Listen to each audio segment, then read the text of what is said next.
All right, Knicks Nation, we need to talk because the front office is about to do it again, and I am not okay with it. Karl-Anthony Towns is heading into another offseason where the biggest storyline isn't a trade, isn't a draft pick. It's whether this front office is actually going to pay the man what he's worth. And before you keep watching, do me a favor, smash that like button right now, because this video is going to get people talking, and I want the algorithm to shove this in front of every single Knicks fan out there. Let's get into it. Here's where things stand. Towns is eligible to sign a max extension worth up to $272 million over 4 years. That's the number on paper. That's what the rules of the league say he's earned. But if you've been paying attention to how this front office operates, you already know they are terrified of crossing that second apron line. We saw the gymnastics they pulled off already just to stay under it this past season, and a lot of people around the league believe Leon Rose and his front office simply are not going to hand Towns a deal anywhere close to that max number.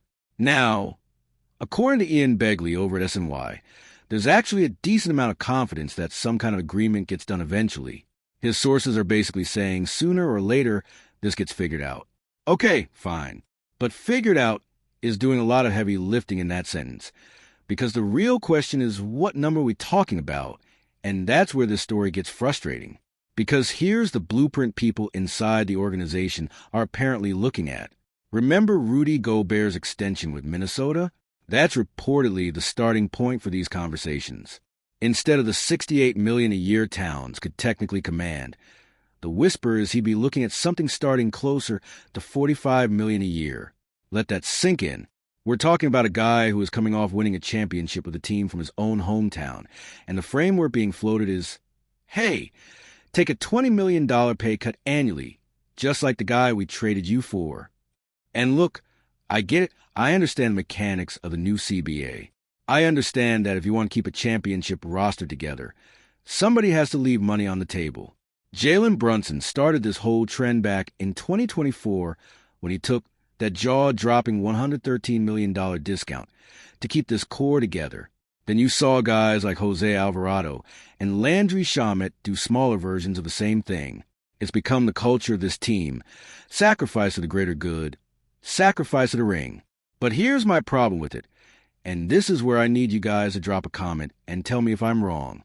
At what point does taking a discount for the team turn into the front office exploiting the goodwill of its own players? Towns just helped deliver a championship. He clearly loves being in New York.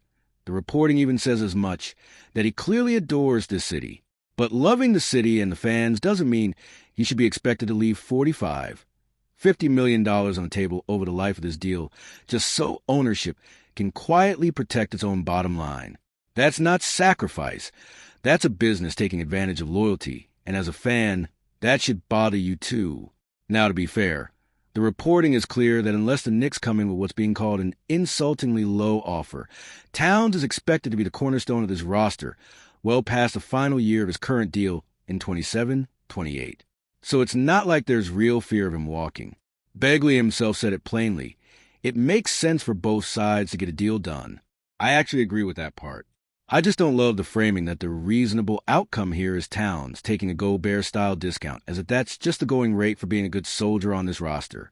If you're still with me, drop a comment right now. Tell me what number you think is fair for KT's next contract. Do you think $45 million a year is reasonable given what he's meant to this franchise? Or do you think the front office is once again asking its best players to underwrite ownership spending decisions? I read every single comment on these videos, so don't be shy. Think about the timeline here, too. 2 straight off seasons now where this exact same storyline is played out. Towns eligible for a max. Everybody waiting to see if New York actually pays it. And every single time, the answer seems to be some version of, well, we like to, but the apron. At some point, Knicks fans deserve to ask, is this organization actually building a dynasty? Or are they building a dynasty on the backs of players taking discount after discount while the front office avoids a luxury tax bill that comes with actually competing at the highest level? I want to be clear, I am not saying blow the whole thing up. I am not saying Towns should hold this front office hostage. What I am saying is that as fans, we should not just accept the narrative that gets fed to us, that every discount is some heartwarming sacrifice story. Sometimes a discount is just a discount, And sometimes it's the front office getting exactly what it wants without having to actually pay for it. So here's what I want from you before this video ends. First, hit that like button if you think Towns deserves to get paid closer to what he's actually worth on the open market.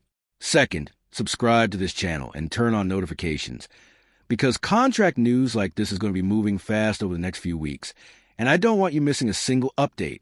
Third, and this is the big one, get down in the comments and give me your prediction. What year, what number, what length do you think this KD extension actually ends up at? I'm going to be reading through those and reacting to the best predictions in a follow-up video. Look, at the end of the day, we all want the same thing. We want this core kept together, and we want another shot at a championship. But loving this team also means holding this front office accountable, not just clapping along every time a star takes another pay cut and calling it loyalty. Towns earned this. Let's see if the organization actually treats him like it. That's it for me today. Like the video, drop your comment, subscribe if you haven't already, and I will see you in the next one.